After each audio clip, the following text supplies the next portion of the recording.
Bom, então ali quem quiser ir acompanhando, página 408. Nós vamos começar agora a falar sobre a economia dos Estados Unidos, tá?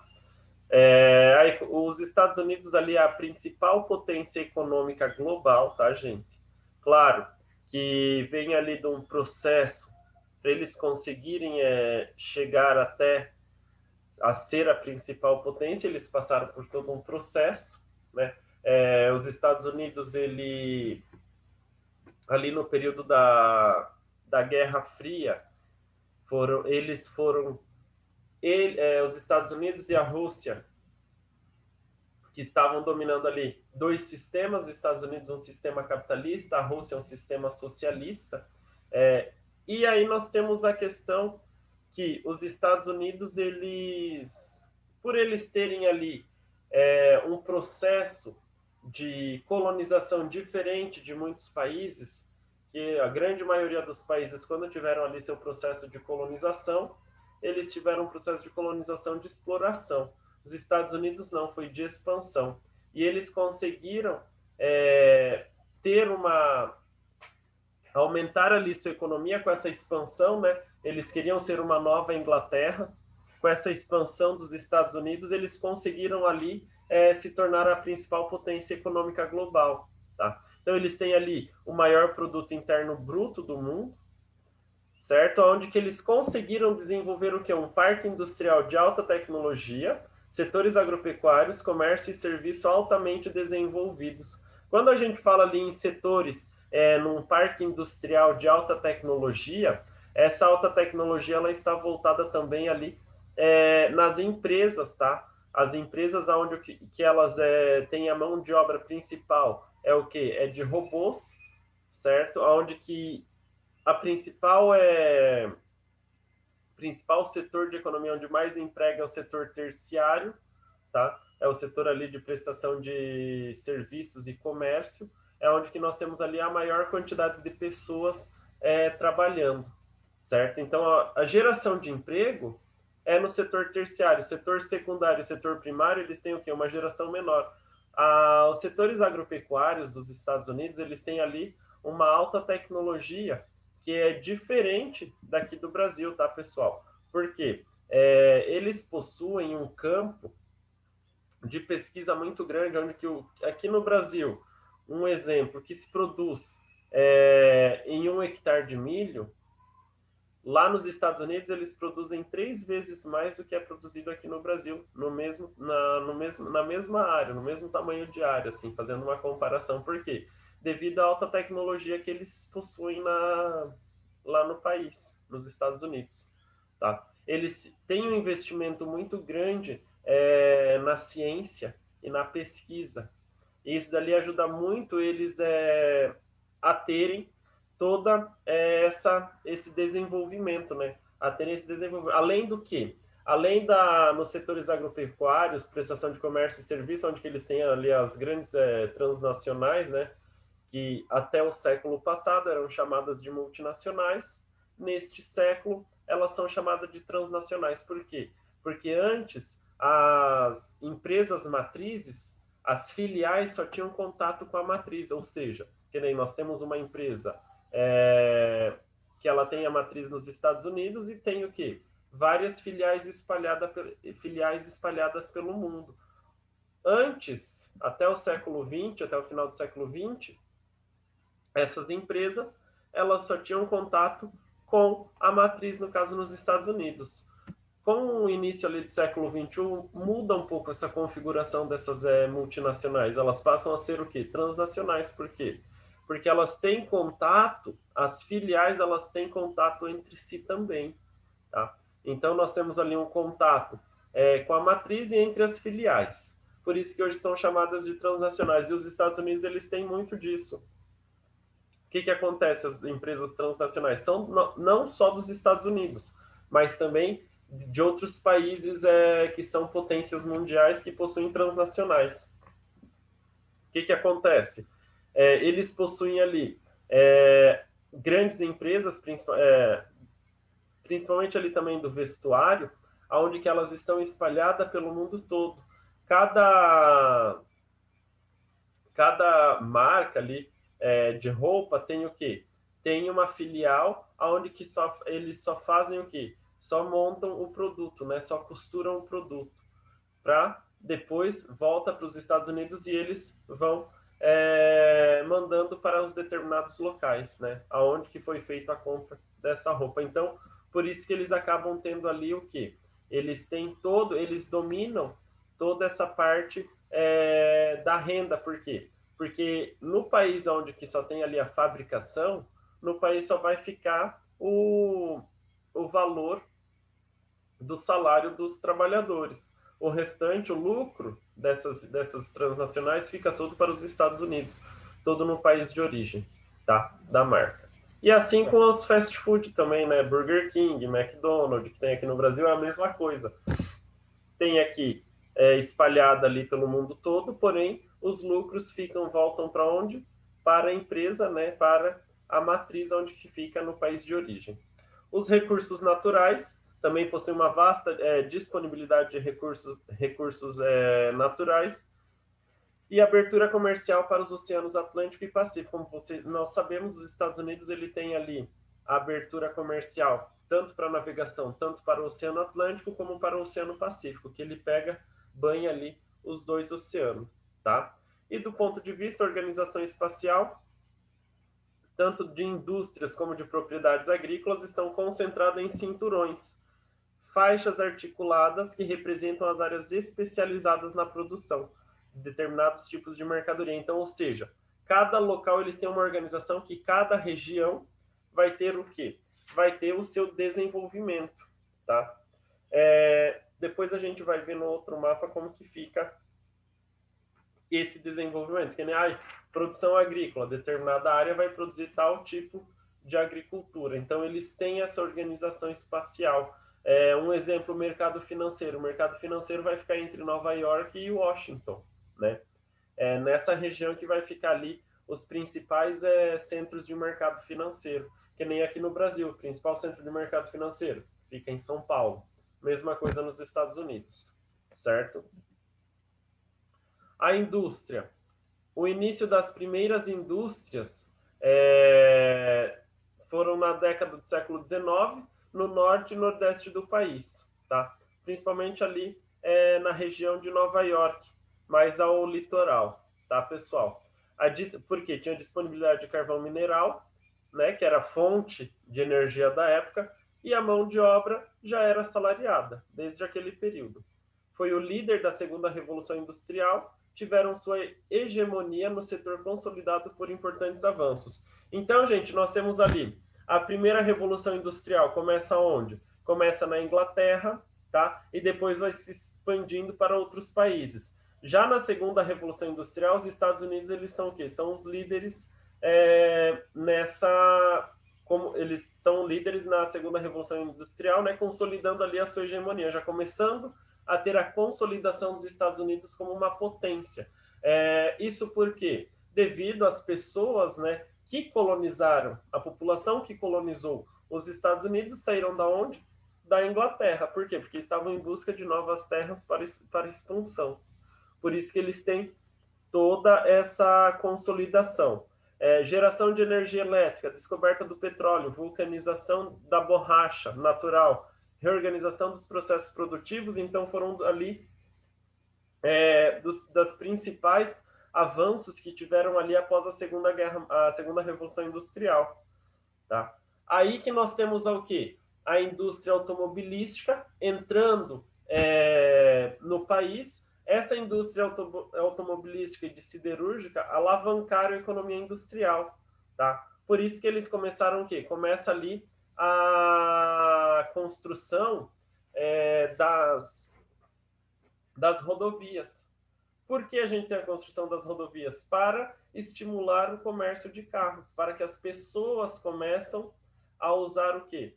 A usarem carros para se locomoverem, e aí levando o quê? Levando todo aquele movimento onde que as pessoas acabam comprando mais, produção aumenta, né? E isso dali vai girando a máquina do capitalismo. E nós temos ali o cinturão do aço, nas cidades de Nova York, Chicago e Detroit, que ficam mais ali ao norte e nordeste do país, tá, gente? É onde que nós temos ali as principais empresas ali da área automobilística, ok? Gente, lá na página 409, nossa, eu falei tudo isso só de uma página. Lá na página 409, nós temos a cultura do automóvel, tá? Depois, quem quiser ler esse textinho, vocês podem ler depois de terminar a aula, tem aqueles 10 minutinhos, vocês podem estar lendo essa cultura do automóvel, ok?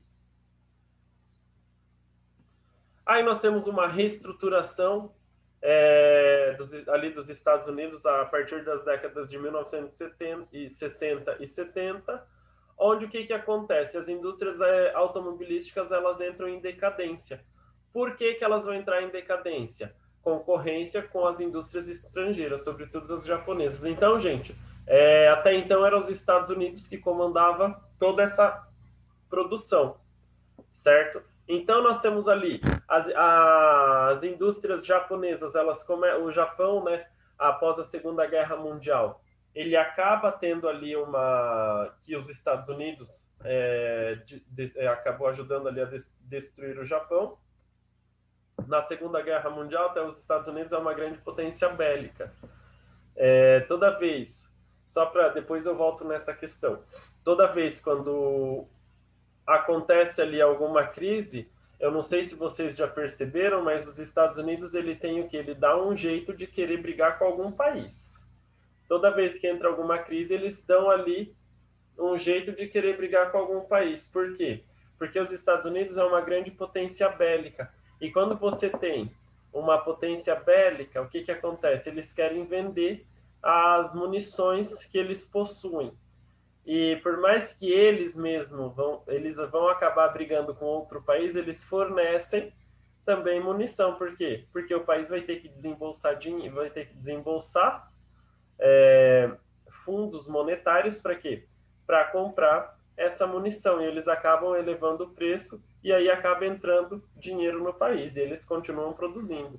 Então, se vocês observar, os Estados Unidos ele adora arrumar uma encrenca com algum país ali que está passando ali por alguma necessidade, eles querem entrar sempre no meio para quê? Para tentar desencadear uma guerra. Tanto é que a Primeira Guerra não, mas a Segunda Guerra Mundial, eles foram ali os principais agentes. Tanto é que depois da Segunda Guerra Mundial, o que a gente tem? A gente entra para a Guerra Fria, não teve conflito entre a Rússia e os Estados Unidos, né? Mas quem estava tendo ali o conflito era de quem? Rússia e Estados Unidos, para ver quem tinha o maior poder, né? Que eram as duas potências mundiais e eles estavam ali brigando para ver quem que tinha o maior poder entre os países, certo? Voltando aqui, então, as indústrias automobilísticas estadunidenses elas começam a entrar em decadência. Por quê? Porque começam a surgir o que? Outras indústrias automobilísticas. Começa a ter o que? Concorrência. Tá? E quando a gente tem concorrência, o que acaba? Acaba tendo o quê? Queda nos preços, certo? Quanto maior a concorrência, menor o preço, no caso do automóvel, vai ser, ok? Então a gente tem ali o Japão, ele começa a se reestruturar, ele começa a se reerguer, certo? Tanto é que hoje o Japão também é uma das maiores economias mundiais. E aí, em 2013, nós temos o que? A falência da cidade de Detroit, nos Estados Unidos. Então, outras cidades também, né? Chicago e Nova York, eles reestruturaram seu espaço econômico. Isso não ocorreu com Detroit. Chicago e Nova York, eles reestruturam seu espaço econômico, eles voltam ali um estímulo para o desenvolvimento de novos setores industriais no nordeste do país. Ou seja, eles mudam, eles não ficam só com a indústria automobilística. Eles abrem o espaço para a entrada de outras empresas, né? Outros setores industriais da economia. Não ficam só no automobilismo, certo? E o Oeste e o Sul passaram a apresentar crescimento industrial. Além disso, né, além do Nordeste, o Oeste e o Sul do país, eles também passam o quê? A abrir ali o espaço para o crescimento industrial. Então, gente, os complexos industriais dos setores aeroespacial, petroquímico se instalaram no Texas e Flórida. A Califórnia, ela desenvolveu no setor de microeletrônica e da informática. Então, nós tivemos o que antes, onde se concentrava só no norte e no nordeste do país, passa o quê? Passa a se estender por várias regiões dos Estados Unidos, tá? Onde que cada uma aí estava crescendo em uma determinada área, que nem os complexos ali do Texas e da Flórida, onde que temos ali no aeroespacial petroquímico, tá? E na Califórnia, microeletrônica e informática, então ali na área de tecnologias, tá? Isso dali o que ocasiona? Ocasiona ali um aumento, né, dos complexos industriais pelo país. Por isso que nós temos ali um desenvolvimento tão grande dos Estados Unidos e por isso que eles acabam sendo ali uma grande potência, né, mundial. Isso dali mostra essa reorganização deles, como que o país ele acaba se tornando ali uma potência mundial, certo? Então essa é a parte da indústria nos Estados Unidos. Agora nós vamos entrar para a agropecuária, tá? Que é outro setor da economia muito forte ali na região dos Estados Unidos. Tanto é que os Estados Unidos e o Brasil, eles são ali os maiores produtores agrícolas do mundo, tá, gente? Eles produzem ali em grande escala mesmo. As regiões agropecuárias desenvolveram em consequência das condições climáticas, tipos de relevo e solo, além da presença de mercados consumidores nas regiões onde os cinturões agropecuários foram instalados. Gente, quando a gente fala aí em agricultura e pecuária, o que nós temos que ter em mente? Que não são todas as áreas que vão ter ali uma produção, né? Determinada produção. Por quê? Porque a gente depende o quê? Das condições climáticas, dos tipos de relevo e solo para a produção, porque não tem como a gente ter ali uma fazenda em uma área onde o relevo é muito íngreme, né? Não tem como a gente... Hoje é mais fácil ter ali fazendas, né, produção em áreas do clima mais seco, semiárido, por quê? Porque nós temos a irrigação. Porém, a gente tem que ver a região se ela tem algum rio ou se possui ali reservas no subsolo de água para poder ter esse tipo de cultura, tá? Não adianta a gente ter ali a tecnologia e não ter o recurso natural para utilizar na produção, certo? Então, aqui nós temos o espaço agropecuário dos Estados Unidos, aonde que aqui nessa porção, onde que está pintado de marrom, é o que? A pecuária extensiva, grandes fazendas de gado, tá? Principalmente, aonde que o gado é criado ali em grandes áreas, não é criado preso, é criado solto, tá? Lavouras de trigo, mais nessa região e aqui na área central. Gente, por que nós temos lavouras de trigo nessa região? Devido ali às condições climáticas. O trigo ele é o quê? É uma cultura que gosta do frio, tá?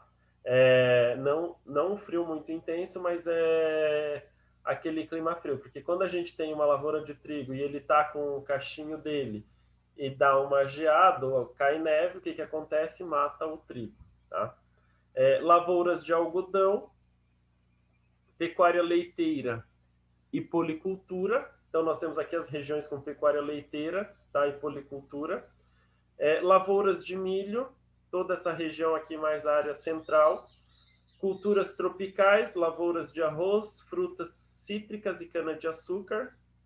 Fica nessa região ao oeste, tá? E aqui vem mais ao sul dos Estados Unidos. Policultura, acho que é essa região aqui, policultura. Deixa eu ver aqui no meu livro. Essa região policultura. E outras atividades, que é vários cultivos como tabaco, milho e amendoim, que fica no restante do país. Claro, gente, a gente tem aqui a área central dos Estados Unidos como a principal área produtora, devido que as condições climáticas, tem toda essa questão da organização das chuvas. Aqui nós temos o quê? Uma área de deserto, temos também a cordilheira aqui, né? Temos formações rochosas que dificultam o quê? Dificultam o relevo também, que é uma área mais íngreme, tá, gente? Então, nessa porção a oeste dos Estados Unidos, a gente tem ali algumas limitações, além de termos o deserto nessa região. Claro, O deserto hoje está produzindo? Sim, está produzindo. Por quê? Porque nós temos ali áreas de irrigação. Então, onde que tem a irrigação que passa algum curso, algum rio, nós temos sim ali a produção nas áreas de deserto. Essa região dos Estados Unidos é a principal região industrial. Por isso que nós temos o quê? Menos atividades agrícolas, tá? Nesta região. A produção agropecuária dos Estados Unidos é caracterizada pela intensa mecanização do processo produtivo, tá? Os principais cinturões eles se concentram em regiões de relevo de planícies em áreas centrais do país, onde encontramos os cinturões do milho, trigo, algodão e pecuário. Essa região, essa área central, tá? Onde nós temos ali um relevo mais plano, um relevo de planície, tá, pessoal? Além do que? Além das chuvas, né, que ajudam o processo da produção. Quando a gente tem ali a mecanização, gente, a mecanização ela é importante o quê? Para um aumento na produção também, tá, pessoal? No Nordeste desenvolve o cinturão dos laticínios e as produções dedicadas à horticultura e à fruticultura. Tá? Então, ali é onde nós temos frutas e as hortas, né, que mais essa região norte e nordeste do país, tá? As hortaliças, tá? A agropecuária ocupa quase metade do território estadunidense, causando desgaste do solo em razão do uso intensivo. Gente, quando a gente tem ali, essa região produção ali, criação de gado extensivo. Quando a gente tem a criação de gado de forma extensiva, o que acontece? Você tem que ter um manejo. Por quê? Porque o gado, conforme ele vai, ele tem ali a sua pastagem, ele faz o quê? Caminhos. Esses caminhos que eles trilham, que eles sempre vão passando pelo mesmo lugar, eu não sei se vocês já observaram, mas vai ficando mais, vai dando uma afundada nesse trilho. Por quê? Porque eles sempre vão estar passando pelo mesmo local, tá? Todos passam assim. Dessa forma, o que acontece? Vai ali tendo que um desgaste do solo e muitas vezes, dependendo se chove muito na região, vai começando, vai lavando essa terra, vai levando essa terra. Então, o gado a gente tem que ter um manejo muito grande, tem que ter um cuidado muito grande. Uma forma de você não desgastar muito o solo ou não ocasionar ali esse tipo de problema é o que? É fazendo piquetes e cada vez você soltando ele em determinada área, que nem uma semana fica de um lado, outra semana do outro, para quê? Para que não ocorra esse desgaste do solo e que faça também o manejo do solo, né? Colocando ali os fertilizantes necessários para o solo manter sadio, tá? Porque conforme você vai, até na agricultura, conforme você vai utilizando o solo ele vai empobrecendo. Por quê? Porque as plantações, né, que são colocadas, elas utilizam os minerais que possuem ali na terra. E conforme você vai plantando e não vai colocando ali algum fertilizante ou corrigindo esse solo ele acaba o que? Ele vai empobrecendo e ele vai se tornando ácido. E quando ele se torna ácido, ele não serve para produção. Aí você tem que fazer toda a correção do solo para começar a produzir novamente, tá?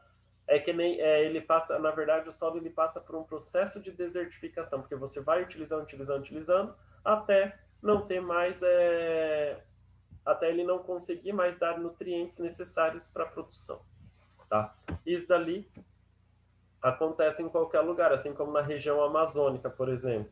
Você tira a floresta é o quê? É o que mantém os minerais necessários para a vida da floresta, né? Caem aquelas folhas, ficam aquelas camadas, aquela camada úmida, por causa da umidade da região, ela vai tornando ali o humus, e esse humus vai ser o quê? Vai ser o alimento da floresta. Você tirou aquilo lá, a floresta, tirando essa vegetação, vai ficar um solo arenoso, um solo pobre, onde que você precisa de muitos fertilizantes para quê? Para conseguir produzir. É a mesma coisa ali nos Estados Unidos. Extrativismo. Então, existem vários recursos minerais encontrados no subsolo, assim como no Brasil, né? Nós temos vários recursos minerais, nos Estados Unidos também tem. Então, são jazidas de carvão mineral nos Montes Apalaches, onde que são explorados desde o início da industrialização do país. Recursos importantes como bauxita, ferro, prata, urânio e zinco. Tá? Bauxita é o que? Ali o alumínio. Então, nós temos esses recursos importantes ali para a produção da indústria, né? E também, além disso, as reservas de petróleo volumosas na região do Golfo do México, na Califórnia e no Alasca, tá? Então, deixa eu ver aqui, o Golfo do México, nessa região, onde que nós temos aqui as importantes reservas de petróleo, no Alasca, que não aparece, que é mais a região ao norte, que foi uma área comprada da Rússia, tá? E na Califórnia, tá, pessoal? Então, são ali as importantes reservas, as reservas de petróleo volumosas na região que tem ali nos Estados Unidos. Aí tem uma foto da atividade mineradora na extração de cobre nos Estados Unidos, onde que gera o que? O impacto ambiental dessa atividade é alto. Quando a gente tem ali uma extração de um mineral, o que acontece? Nós vamos ter um impacto na natureza, por isso que tem que ser feita de forma mais correta possível, tá? Porque esses impactos, eles geram o quê? Eles vão gerar ali alguns desgastes na natureza, e isso vai afetar todo um processo que pode vir, depois pode ter ali algumas consequências, que nem teve aqui no Brasil, 2 processos que aconteceram ali de uma forma irregular da mineração, da extração da mineração, que ocorreu em Minas Gerais pela empresa Vale, né? A gente teve o quê? Em Mariana, primeiramente, depois Brumadinho. A gente tem ali a extração, eles vão construindo, ficam aquela lama fica presa em grandes porções que eles vão construindo os taludes, né? E aquela lama fica presa, fica nas represas, né? Porém, como eles começaram a querer mexer nessa lama e esses taludes que foram construídos não foram construídos de uma forma adequada, o que aconteceu? Aconteceu que conforme você vai movimentando, foi tendo rachaduras, e devido ao peso da lama ser grande e essas represas serem uma das maiores que tem, o que aconteceu? Não suportou, os taludes ali não suportaram e acabou estourando ali a represa lá em Brumadinho, e acabou gerando todo aquele problema onde que a gente acaba matando ali todo um ecossistema. Certo? Deixa eu ver se vocês estão todo mundo vivo aí. Segunda-feira falando tanto, já tem isso em gente. Só vou parar falar até comércio e serviço, daí a gente termina o resto semana que vem. E aí nós temos ali o setor de comércio e serviço, né? Que os setores de comércio e serviço representam ali, em termos de riqueza produzida, a principal atividade econômica dos Estados Unidos, que o quê? As maiores riquezas, elas ficam onde? No comércio e no serviço, que é o último setor da economia, né? Que é o setor terciário. Então nós temos ali Nova York, Chicago, Filadélfia, Houston, São Francisco e Los Angeles, movimentam muito dinheiro, possuem bolsas de valores que influenciam todo mundo, principalmente a Bolsa de Valores de Nova York, que é a que mais influencia ali todo o movimento ali do mundo, né? Como que vai se organizar os preços dos produtos. O distrito financeiro de Wall Street, em Nova York, merece destaque, pois é considerado o mais importante do mundo. Aqui é o distrito financeiro. Gente, quem tiver a oportunidade de conhecer ali a Bolsa de Valores, a Bovespa, quem estiver ali viajando em São Paulo, é legal, tá? Fica no centro de São Paulo. Eu passei já na Bovespa, vocês dessa maneira também, tá, pessoal? Onde fica aquele monte de telas e só números aparecendo, você acaba ficando doido, tá? De tanto que daí você tem alguns preços subindo, outros caindo, o pessoal ali que trabalha com o mercado financeiro, eles acabam, aí vende ações, compra ações, porque para movimentar ali todo esse mercado. E o mercado financeiro é o que mais rende renda, tá? Para as pessoas. E acaba ali a Bolsa de Valores de Nova York, é que acaba influenciando, né, o mundo todo devido à sua grande importância, certo? Pessoal, vou parar por aqui. Na quarta-feira, a gente trabalha ali, não consegui trabalhar tudo hoje, mas a gente trabalha a hegemonia dos Estados Unidos e as multinacionais estadunidenses pelo mundo, e eu já começo trabalhando também o Canadá, tá? Vou programar para eu passar o trabalho para vocês na quarta-feira. Caso não dê tempo de eu passar esse trabalho para vocês na quarta-feira, o que, que a gente faz? Eu passo na segunda, porque eu tenho que ter todo o conteúdo pronto para eu poder passar o trabalhinho para vocês, ok? Apesar que o Canadá ele é menor, a questão ali do Canadá para eu explicar é menos páginas. É que os Estados Unidos é bem extenso ali o conteúdo que a gente tem. Ok, minha gente? Já passei as notas já tudo para a secretaria, daqui uns dias vocês têm acesso. Beleza? Combinadinho? Gente, se cuidam, boa semana aí para vocês, tá? Espero vocês na quarta-feira, ok? Até mais, gente. Tchau, tchau. Tchau. Tchau, tchau, Tchau, gente. professor. Tchau, tchau. Valeu! Falou, até mais.